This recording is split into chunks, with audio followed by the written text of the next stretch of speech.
What's up, friends? I have made a quick trip up to Lowman, drop off some wood and a 55-gallon drum and a roll of fencing. And I thought I might go ahead and show you some of the progress we've made over the last couple here. So I think we've had like 6-man work days between Alex and I. So I came up here 4 times, twice with her. We've got a decent amount of work done. Got some poles, got plenty of sticks on the ground. We got a big old green pile over here. This area, this flat, is probably where we're gonna pitch our tent day one. And then we'll go from there. About a little bit more solid habitation. The shed's cool, but it's stinky, so I'm not gonna ever sleep in it. And we have plenty of storage needs anyway. Got a big old stack of poles here. I'm really excited about this because we've brought down a lot of these little trees. Some of these are pretty substantial, pretty long. I mean, I haven't measured any of them, but there's got to be some 25-footers in there. It's pretty cool. Here I have a little fire pit going because I'm eventually going to cut this all out. Yoink, across here, because this is where the greenhouse will go.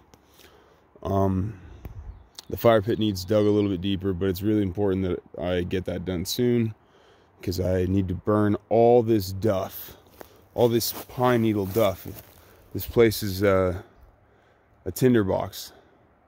In nature, naturally, you get fires that burn through. Humans interrupt that process by suppressing fire, and then you get buildup of more fuels. So yeah, I need to cut into this. It's gonna be sketchy. I gotta make sure it doesn't slough off on me. So that greenhouse line will go right here. And then somewhere in here, I'm gonna put my outhouse / composting toilet setup. It runs downhill. I'm gonna capture all human waste from a outhouse that sits somewhere in this region. And I got mosquitoes everywhere. That's why I'm hiding in my hood. It's very mosquito-y out here. We might be able to fix that with some proper planting.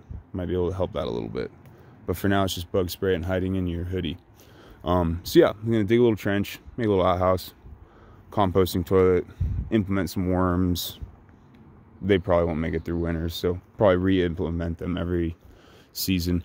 Right here is gonna be the chicken line fence.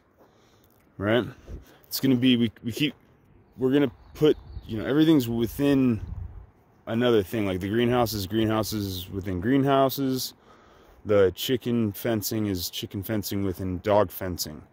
So this is where the chickens will be. They're gonna have a lot of space. The perimeter is something like 160 feet, and I gotta flatten this off. We're coming up here tomorrow morning, if I didn't already say that. I gotta flatten up this area, and it's a little flatter, but you can see it's still quite steep. But this is where I'm gonna put the chicken coop.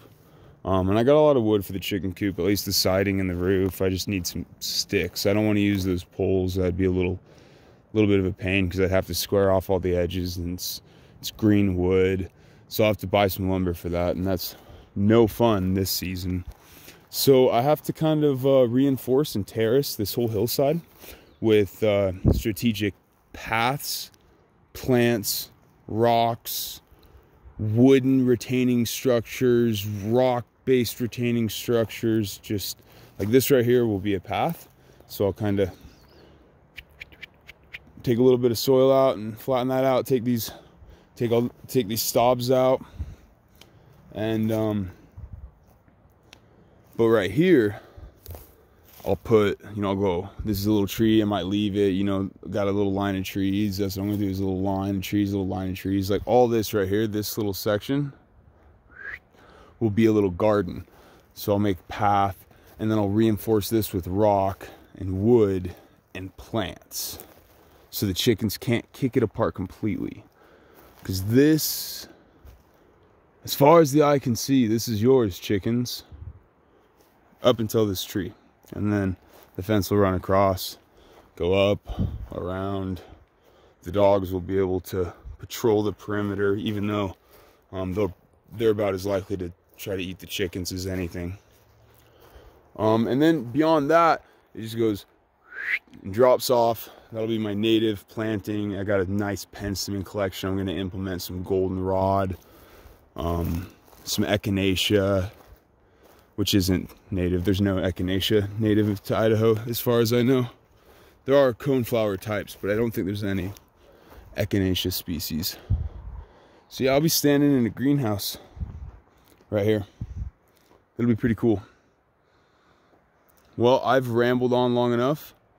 We will see what we can get done this coming week, because today's the 14th and it won't be long after Memorial Day or the 1st that I plan to move Alice and the plants and the dogs and the cats and the chickens up here, which I got a lot of work to do. So I'll check back in with you in a couple days, friends. We'll talk soon.